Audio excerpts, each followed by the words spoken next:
کچھ جاندار زندگی کی شروعات پانی میں کرتے ہیں۔ جب چھوٹے ہوتے ہیں تو مچھلیوں کی طرح پانی ہی میں رہتے ہیں۔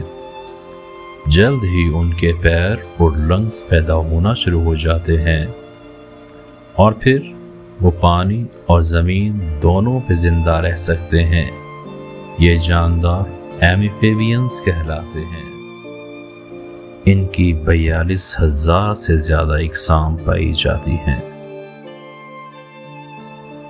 کھردری کھال والے کروکوڈائلز، لیزرڈز یعنی چھپکلیاں، کچھوے اور سانپ یہ سارے ریپٹائلز کہلائے جاتے ہیں۔ ریپٹائلز کی تقریباً 6,000 اقسام ہوتی ہیں۔ یہ زمین اور پانی دونوں میں پائے جاتے ہیں۔ یہ کولڈ بلڈڈ اینیمل کہلاتے ہیں جو سورج سے خون کو گرم کرتے ہیں۔ انہیں سورج کی گرمی ہر حال میں درکار ہوتی ہے، اسی لیے یہ ٹھنڈے علاقے میں نہیں رہ سکتے۔